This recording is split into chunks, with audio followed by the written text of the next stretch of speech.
ದೇಶದಲ್ಲಿ ಈ ದೇಶದ ಕಾನೂನು ವ್ಯವಸ್ಥೆ ಸುಪ್ರೀಂ ಕೋರ್ಟ್ ಬೇಡ, ನೀವು ಹಿಟ್ಲರ್ ಆಡಳಿತದಲ್ಲಿದ್ದೀರಾ? ಆಗಲ್ಲ ಸರ್.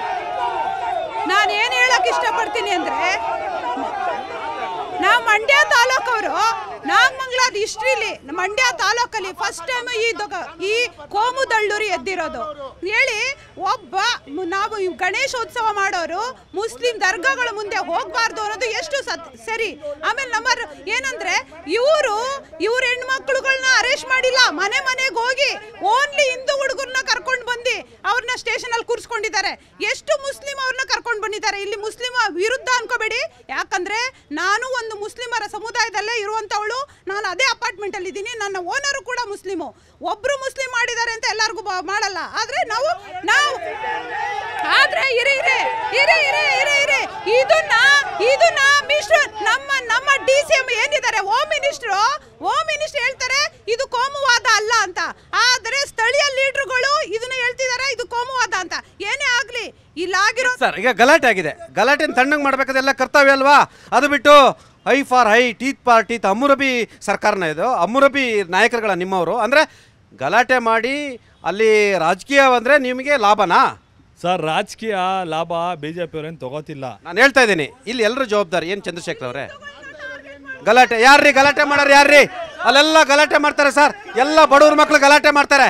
ಯಾವ ನಾಯಕರು ಹೇಳಿಕೆಗಳನ್ನ ಕೊಟ್ಟಿದ್ದಾರೆ, ಅದು ಕಾಂಗ್ರೆಸ್ ಇರ್ಬೋದು, JDS ಇರ್ಬೋದು, ಭಾರತೀಯ ಜನತಾ ಪಕ್ಷ ನಾಯಕರುಗಳಿರ್ಬೋದು, ಅವ್ರ ಮಕ್ಕಳು ಲಂಡನ್ನಲ್ಲಿ ಓದ್ತಿದ್ದಾರೆ, ಅವ್ರ ಮಕ್ಕಳು ಬಿಸ್ನೆಸ್ ಮ್ಯಾನ್ಗಳು, ಅವ್ರ ಮಕ್ಕಳು ದೊಡ್ಡ ದೊಡ್ಡ ಕಂಪ್ನಿಗಳ ಓನರ್ಗಳು, ದೊಡ್ಡ ಬಿಸ್ನೆಸ್ ಮ್ಯಾನ್ಗಳು. ಸಣ್ಣ ಪುಟ್ಟ ಕಾರ್ಯಕರ್ತರುಗಳನ್ನ ಪ್ರೊವೋಕ್ ಮಾಡಿ ಅವರ ಕೈಕಾಲು ತೆಗಿಸ್ಲಿಕ್ಕೆ ಇವರು ಕಾರಣಕರ್ತರಾಗ್ತಿದ್ದಾರೆ. ಸರ್, ಉದ್ದೇಶ ಏನು ಗೊತ್ತಾ ಸರ್? CCTV ಅನ್ನೋದು ಒಂದಿದೆ ಅಲ್ವಾ, ಕ್ಯಾಮ್ರಾ ಫುಟೇಜ್ ಇದೆ. ತಲ್ವಾರ್ ಎತ್ಕೊಂಡ್ರು, ಪೆಟ್ರೋಲ್ ನಿಮ್ಮ DK ಶಿವಕುಮಾರ್ ಮಕ್ಕಳು ಬಂದು ಹೋರಾಟ ಮಾಡ್ತಾರೇನ್ರಿ? ನೀವು ಮಾಡ್ಬೇಕ್ರಿ. ಪೆಟ್ರೋಲ್ ಪಂಪ್ ಎಲ್ಲಿಂದ ಬಂತು ಸರ್?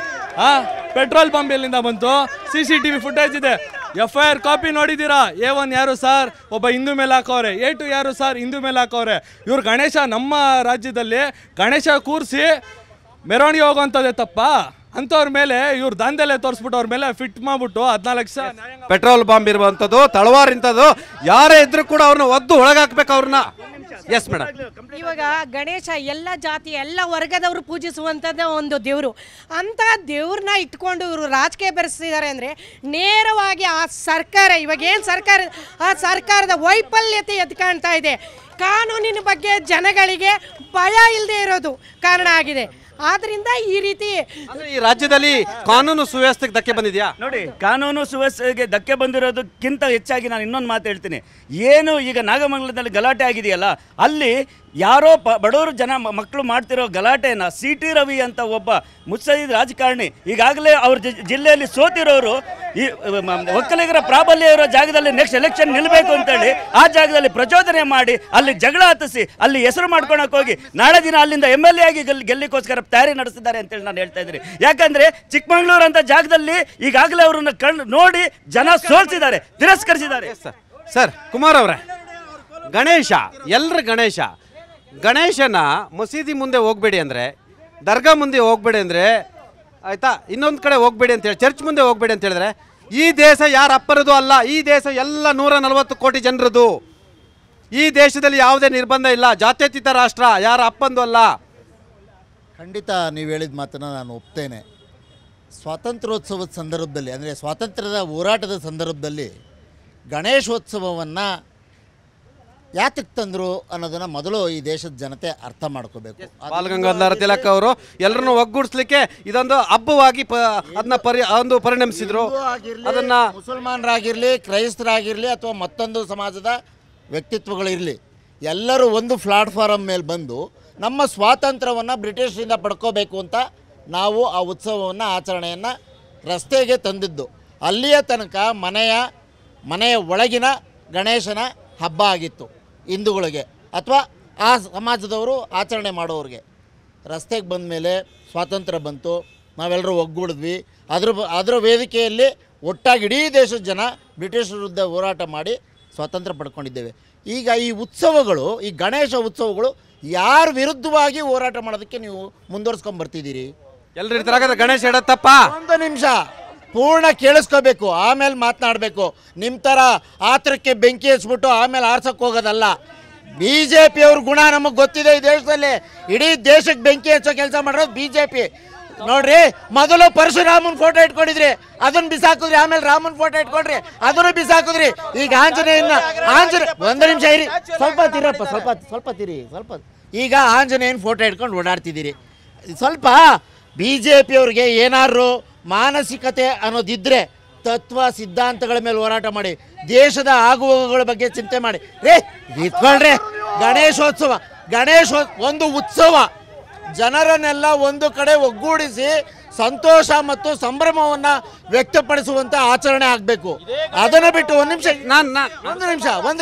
ನಿಮಿಷ ಇರಪ್ಪ.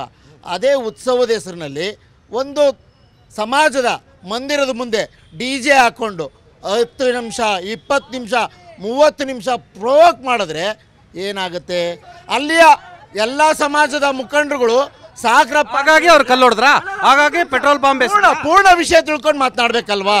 ಅರ್ಧಂಬರ್ಧಂ ತಿಳ್ಕೊಂಡು ಹೋರಾಟ ಮಾಡಿಬಿಡ್ಬೇಕು, ಬೆಂಕಿ ಹಚ್ಬಿಡ್ಬೇಕು, ಅವ್ರ ಮನೆ ಹಾಳು ಮಾಡಿಬಿಡ್ಬೇಕು, ಬುಲ್ಡೋಸರ್ ಏರಿಸ್ಬಿಡ್ಬೇಕು ಅಂದ್ರೆ ಇವ್ರ ಅಪ್ಪ ತಂದ್ಕೊಟ್ಟಿದ್ದಾನ ಅವ್ರ ಮನೆನಾ? ಇಲ್ಲ, ಅವರಪ್ಪನೂ ತಂದ್ಕೊಟ್ಟಿಲ್ಲ, ಇವರಪ್ಪನ. ಆದರೆ ಒಂದು ಸಮಾಜದ ಕಾರ್ಯಕ್ರಮ ನಡೆಯುವಾಗ ಎಲ್ಲರನ್ನೂ ಒಟ್ಟಾಗಿ ಕರ್ಕೊಂಡೋಗಿ ಮಾಡಬೇಕಾಗಿರುವಂಥದ್ದು ಉತ್ಸವಗಳ ಆಚರಣೆಯ ಅಂಶ ಆಗಿರುತ್ತೆ. ಅದನ್ನು ಬಿಟ್ಟು ಮತ್ತೊಬ್ಬರ ಮೇಲೆ ಶಾಂತಿಯನ್ನು ಭಂಗಪಡಿಸುವ ಉತ್ಸವಗಳು ಯಾವುದು ಈ ದೇಶದಲ್ಲಿ ನಡೀಬಾರ್ದು ಅನ್ನೋದು ನಮ್ಮ ಆಲೋಚನೆ. ನಿಮ್ಮ ಉತ್ಸವಗಳು ಮತ್ತೊಬ್ಬರು ಪಡಿಸುವಂಥದ್ದು ಇರಬೇಕು. ದರ್ಶನ್, ಹಂಗಾರೆ ಮೆರವಣಿಗೆ ಇವ್ರು ಹೇಳೋ ಪ್ರಕಾರ ಮಸೀದಿ ಪಕ್ಕದಲ್ಲಿ ಹೋಗಂಗಿಲ್ವಾ? ದರ್ಗಾ ಮುಂದೆ ಹೋಗಂಗಿಲ್ವೇನ್ರಿ? ಯಾರ್ದ್ರಿ ಈ ದೇಶ? ನೋಡಿ, ಮೆರವಣಿಗೆ ಯಾರು ಎಲ್ಲಿ ಬೇಕಿದ್ರು ಹೋಗ್ಬೋದು. ಯಾಕ್ರಿ? ಯಾಕೆ ಹೋಗ್ಬಾರ್ದ್ರಿ? ಅಂದ್ರೆ ಇವ್ರನ್ನ ಪರ್ಮಿಷನ್ ತಗೋಬೇಕೇನ್ರಿ? ಇವ್ರು ಮೊಹರಂ ಆಚರಣೆ ಮಾಡಲ್ಲೇನ್ರಿ? ಮೊಹರಮ್ಮಲ್ಲಿ ಕತ್ತಿ ಜಲಪಿಸ್ಕೊಂಡು ಹೋಗಲ್ವೇನ್ರಿ? ಸರ್ ನೋಡಿ, ನೀವೊಬ್ರು ಮಾಧ್ಯಮದ ಪತ್ರಕರ್ತರು, ಸರ್ವರನ್ನು ಸಮಾನವಾಗಿ. ಹೌದು, ನಾನು ಅದೇ ಹೇಳ್ತಿರೋದು. ನೋಡಿ, ಮೊಹರಂ ಆಚರಣೆಗೆ ನಾವೆಲ್ಲ ಸುಮ್ಮನೆ ಬಿಡ್ತೀವಿ, ಗಣೇಶನ ಇದಕ್ಕೂ ಕೂಡ ಎಲ್ಲ ಸಪೋರ್ಟ್ ಮಾಡ್ಬೇಕಲ್ವಾ? ಈಗ ಆಕ್ಷನ್ ಹೆಂಗಾದ್ರೆ, ನೀವು ಕಲ್ಲು ಹೊಡಿತೀರಾ, ನೀವು ಕಲ್ಲು ಹೊಡೆದ ಮೇಲೆ ಕಲ್ಲು ಹೊಡೆಸ್ಕೊಂಡು ಅವನೊಂದು ಹೊಡಿತಾನೆ, ಅವನೊಂದು ಹೊಡೆದ ತಕ್ಷಣ ನೀವೊಂದು ಹೊಡಿತೀರಾ, ನೀವು ಮತ್ತಾಗ ಬರ್ತೀರಾ, ಅವರು ಮತ್ತಾಗ ಬರ್ತಾರೆ. ಎಲ್ಲ ಆದ್ಮೇಲೆ ಪಾಪದವ್ರು ಬೀದಿಗೆ ಬಿದ್ದು ಸತ್ತೋಗ್ತಾರಲ್ಲ, ನಿಮ್ಮ ನಾಲಿಗೆಗಳೇ ಮಚ್ಚಾಗ್ತವೆ. ನಿಮ್ಮ ನಾಲಿಗೆಗಳೇ ಮಚ್ಚು, ನಿಮ್ಮ ನಾಲಿಗೆಗಳೇ ಪೆಟ್ರೋಲ್ ಬಾಂಬು. ನೋಡಿ, ನಮ್ಮದು ಸರ್ವ ಜನಾಂಗದ ಶಾಂತಿಯ ತೋಟ, ರಸಿಕರ ಕಂಗಳ ಸೆಳೆಯೋ ನೋಟ, ಹಿಂದೂ ಕ್ರೈಸ್ತ ಮುಸಲ್ಮಾನ ಪಾರಸಿಕ ಜೈನರ ಉದ್ಯಾನ ಅಂತ ಕುವೆಂಪುರವರ ಆ ಒಂದು ನಾಡಗೀತೆಯಲ್ಲಿ ಬದುಕ್ತಾ ಇರ್ತಕ್ಕಂಥವ್ರು. ಅವ್ರು ಪ್ರೊವೋಕ್ ಮಾಡೋದು ದೊಡ್ಡ ಅಪರಾಧ. ಅದೇ ಥರ ಅವ್ರು ಪ್ರೊವೋಕ್ ಆದಮೇಲೆ ಇವ್ರ ಮೇಲೆ ದಾಳಿ ಮಾಡೋದು ಅಪರಾಧನೇ. ಆದರೆ ಇವತ್ತು ನೀವು ಹೇಳಿದ್ದೊಂದು ಭಾಳ ಮುಖ್ಯವಾದ ಮಾತು.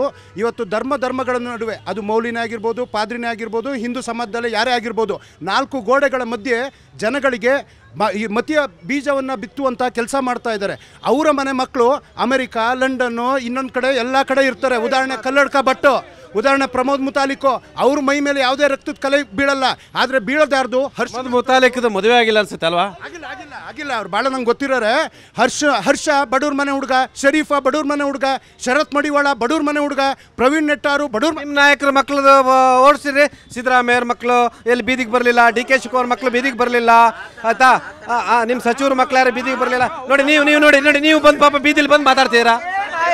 ನಾವು ಬೀದಿಲಿ ಬಂದು ಮಾತನಾಡೋದಕ್ಕೆ ನೀವು ಕರೆದಿರೋ ಕಾರಣಕ್ಕೋಸ್ಕರ ನಾವು ಬಂದಿದ್ದೀವಿ. ನಮ್ಮ ನಾಯಕರು ಮಕ್ಕಳು ಅವರಿಗೆ ಒಳ್ಳೆ ವಿದ್ಯಾಭ್ಯಾಸವನ್ನು ಕೊಟ್ಟಿದ್ದಾರೆ. ಆದರೆ ಶ್ರಮಿಕ ವರ್ಗದವರು, ಹಿಂದುಳಿದವರು, ದಲಿತರು ಇವರನ್ನೇ ಟಾರ್ಗೆಟ್ ಮಾಡಿ ಇವರಿಗೆ ಮತೀಯ ವಿಷ ಬೀಜಗಳನ್ನ ಬಿತ್ತಿ ಇವತ್ತು ಸಮಾಜ ಆಯ್ತು ಸರ್. ಇವತ್ತು ಅಲ್ಲಿ ಬೀದಿಗೆ ಬಂದವರು ಯಾರು? ಬಡವ್ರ ಮನೆ ಮಕ್ಕಳು ತಾನೆ. ಒಬ್ಬ ಇರೆಸ್ಪೆಕ್ಟ್ ಆಫ್ ಎನಿ ಪಾರ್ಟಿ ಸರ್. ನಮ್ಮದು ಹೇಳಿದ್ರಿ ನೀವು, ಒಬ್ಬ ನಾಯಕನ ಮಕ್ಕಳು ಏನಾದ್ರು ಜೈಲಿಗೆ ಹೋಗಿದ್ದಾನೆ? ಒಬ್ಬ ಯಾರೋ ಧರ್ಮದ ಗುರುಗಳ ಮಕ್ಕಳು ಅವನವ್ರು ಜೈಲಿಗೆ ಹೋಗಿದ್ದಾನೆ? ಹೋದವ್ರು ಯಾರು? ಕಣ್ಣಲ್ಲಿ ನೀರು ಹಾಕ್ತಿರೋರು ಯಾರು? ಎಷ್ಟು ದಿನ ನೀವು ಧರ್ಮದ ಮೇಲೆ ಗಲಾಟೆಗಳನ್ನ ಮಾಡಿಸೋದಕ್ಕೆ ಹೋಗ್ತೀರಾ? ಇಷ್ಟು ದಿನ ಒಂದು ರಾಮನ್ ಲೆಕ್ಕ ಇತ್ತು. ಆದರೆ ರಾಮನ್ ತೀರ್ಪು ಅಯೋಧ್ಯೆಲ್ಲ ಕೊಟ್ಟರು.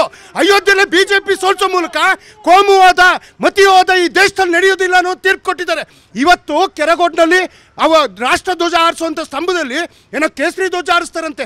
ಕೇಸರಿ ಯಾವ್ದ್ರಿ ದೇಶ ಧ್ವಜನೇನ್ರಿ? ತಿರಂಗ ನಮ್ಮ ರಾಷ್ಟ್ರ ಧ್ವಜ. ಇವರು ಪ್ರತಿಯೊಂದನ್ನು ಧರ್ಮ ಅಂತ ಮಾಡುವಂಥದ್ದು. Yes sir. ಈಗ ತಾವು ಅಲ್ಪಸಂಖ್ಯಾತರ ಸರ್? ಹೌದು ಸರ್. ಈಗ ನಿಮ್ಮ ಮಸೀದಿ ಪಕ್ಕದಲ್ಲಿ ಗಣೇಶನನ್ನ ತಗೊಂಡು ಹೋಗಂಗಿಲ್ವಾ? 100% ತಗೊಂಡು ಹೋಗ್ಬೋದು ಸರ್. ನಾವು ಗಣೇಶೋತ್ಸವ ಮಾಡಿದಾಗ ನಮ್ಮ ಮಸೀದಿಯಿಂದ ಪಾನೀಯ ಸಿಹಿ ತಿಂಡಿಗಳನ್ನು ಮಾಡಿ ಗಣೇಶ ಉತ್ಸವದಲ್ಲಿ ಹೋಗೋವರೆಗೆ ಹಂಚ್ತೀವಿ ನಾವು. ಇದು ನಮ್ಮ ಪಾರ್ಟಿ ಆ ಥರ ಇದ್ದು, ಕಾಂಗ್ರೆಸ್ ಪಾರ್ಟಿ ಅದನ್ನ ಕಲಿಸಿದೆ ನಮಗೆ. ಎಲ್ಲೂ ಕಲ್ಲು ಹೊಡೆದವ್ರು ಯಾರು ಸರ್? ಹಾಗಾದ್ರೆ ಕಲ್ಲು ಹೊಡೆದವ್ರು ಯಾರು? ಪೆಟ್ರೋಲ್ ಬಾಂಬ್ ಎಸ್ತವ್ರು ಯಾರು? ಕಿಡಿಗೇಡಿಗಳು, ನಮ್ಮ ಜನಾಂಗದ ಅಂತ ಅಲ್ಪಸಂಖ್ಯಾತರು ಇರ್ಬೋದು, ಅದು ಹಿಂದೂಗಳಿರ್ಬೋದು, ಯಾರು ಕಲ್ಲು ಹೊಡಿತಾರಲ್ಲ ಕಿಡಿಗೇಡಿಗಳು. ಅವರ ಕಿಡಿಗೇಡಿಗಳು. ಅವ್ರನ್ನ ಯಾರು ಯಾವುದೇ ಜನಾಂಗದವರಾಗ್ಲಿ ಅದರಲ್ಲಿ ತಪ್ಪು ಮಾಡಿದ್ರೆ ಅದು ತಪ್ಪೇ. ಅದು ಈಗ ಅವರು ಹೇಳ್ತಾ ಇದ್ದಾರೆ ನಂಬರ್ 1 ಅಂತ A1 ಅಂತ ತಗೊಂಡಿರೋದು ಹಿಂದೂ ಅಂತ. ಆದ್ರೆ ಅಲ್ಲಿ CCTV ಫುಟೇಜ್ ಮೇಲೆ ಅರೆಸ್ಟ್ ಮಾಡಿರೋದು ಅವ್ರನ್ನ. ಯಾರೋ ಹೋಗಿ ಒಂದು ಮತದ ಆಧಾರದ ಮೇಲೆ ಅರೆಸ್ಟ್ ಮಾಡಿ ಒಂದು ಮಾತನ್ನ ಹೇಳಿದ್ರು ಭಾರತೀಯ ಜನತಾ ಪಕ್ಷದ ನಾಯಕರುಗಳು ಹೇಳಿದ್ರು, ಈ ಕಾಂಗ್ರೆಸ್ ಪಕ್ಷ ಮುಸ್ಲಿಮರನ್ನ ಅತಿಯಾಗಿ ತುಷ್ಟೀಕರಣ ಮಾಡೋದ್ರಿಂದ. ಈಗ ಒಂದು ಎಕ್ಸಾಂಪಲ್ ವಿಧಾನಸೌಧದಲ್ಲಿ ಈ ದೇಶದ ಅನ್ನ ತಿಂದ್ಕೊಂಡು ಇಲ್ಲಿ ಬದುಕ್ತಿರ್ತೀವಿ, ನೀವು ಇಲ್ಲಿ ಬದುಕ್ತಿರ್ರಿ. ಪಾಕಿಸ್ತಾನದಲ್ಲಿ ಸರ್ ತಿನ್ನಕ್ಕೆ ಅನ್ನ ಎಲ್ಲ ಬೀದಿಗೆ ಬಿದ್ದು ಸಾಯ್ತಾ ಇದಾರೆ, ಆಯ್ತಾ? ಪಾಕಿಸ್ತಾನ ಘೋಷಣೆ ಮಾಡಿದಂತ ನಿಮ್ಮ ರಾಜ್ಯಸಭಾ ಸದಸ್ಯ ಒಬ್ಬ ಕ್ಷಮೆ ಕೇಳ ಪ್ರೂವ್ ಆಗಿದೆ. ನಿಮ್ಮದೇ ಸರ್ಕಾರ FSL ಅಲ್ಲಿ ಪ್ರೂವ್ ಆಗಿದೆ ನೋಡಿ, ಬಾಯಿ ಬಂದ ಮಾತಾಡ್ಬೇಡ್ರಿ. FSL ಪ್ರೂವ್ ಆಗಿದೆ, ಆಯ್ತಾ? ಪಾಕಿಸ್ತಾನ ಘೋಷಣೆ ಅಂತ ಮಾಡ್ತಾರಲ್ಲ, ಅವ್ರನ್ನ ಏನ್ ಮಾಡ್ಬೇಕ್ರಿ? ಪಾಕಿಸ್ತಾನ ಘೋಷಣೆ ಏನ್ ಮಾಡ್ಬೇಕು ನೋಡಿ. ಒಂದು ನನ್ನ ಪ್ರೂವ್ ಆಗಿದೆ ರೀ, ನಿಮ್ದೇ ರಿಪೋರ್ಟು ಅಲ್ಲಿ ಕೂಗಿರೋದು ಹೌದು, ಪ್ರೂವ್ ಆಗಿದೆ. ನನ್ನ ಕಾಂಗ್ರೆಸ್ನ ಸ್ನೇಹಿತರು ಹೇಳ್ತಾ ಇದ್ರು ಕಿಡಿಗೇಡಿಗಳು ಕಲ್ಲೊಡೆದಿರೋದು ಅಂತೇಳಿ. ಇವ್ರಿಗಿರೋ ಜ್ಞಾನ ಹೋಮ್ ಮಿನಿಸ್ಟ್ರಿಗೆ ಇಲ್ವಲ್ರಿ? ಅವ್ರು ಅದನ್ನು ಸಣ್ಣ ಘಟನೆ ಅಂತ ಹೇಳ್ತಾರೆ. ಮೊದಲನೇದು. ಎರಡನೇದು, ಇದು ಐಸೋಲೇಟೆಡ್ ಘಟನೆ ಅಲ್ಲ, ಇದೊಂದು ಪ್ರೀ ಪ್ಲಾನ್ಡು. ಯಾರಾದ್ರೂ 150 ಮಾಸ್ಗಳು ಕೊಂಡ್ಕೊಂಡು ಇಟ್ಕೊಂತಾರ ಮಸೀದಿ ಒಳಗಡೆ? ಇದು ಪ್ರೀ ಪ್ಲಾನ್ಡಾ? ಅವ್ರು ಹೇಳ್ತಾರೆ ಮೊದಲೇ ಪ್ಲಾನ್ ಮಾಡಿದ್ರ? ಪ್ರೀ ಪ್ಲಾನ್ ಮಾಡಿ ಇದನ್ನ ಮಾಡಿರ್ತಕ್ಕಂಥದ್ದು ಸ್ಪಷ್ಟವಾಗಿ ಇವತ್ತು ಬಿಜೆಪಿಯ ಕಾರ್ಯಕರ್ತರು ಒಪ್ಕೊಳ್ತಾರೆ. ಇದು 100ಕ್ಕೆ 100 ಸತ್ಯ. ಇದು ಬಿಜೆಪಿಯ ಕುತಂತ್ರದಿಂದಾನೆ. ಸರ್, ಕಲ್ಲು ಹೊಡೆದ್ರೆ ನೀವು, ಕಲ್ಲು ಹೊಡೆಯ ಕಾರಣಕರ್ತ ಅಂದ್ರೆ ನೀವು. ನಾವು ಹೊಡೆದಿಲ್ಲ. ನಮ್ಮ ರಾಜ್ಯದಲ್ಲಿ ಸರ್ಕಾರ ಒಳ್ಳೆ ರೀತಿಯಲ್ಲಿ ನಡೀತಾ ಇದೆ ಅಂತ ಈ ಬಿಜೆಪಿ ಅವರು ನಡೆಸ್ತಾಗಿಂತ ಇದು ಗಲಭೆ. ಇದು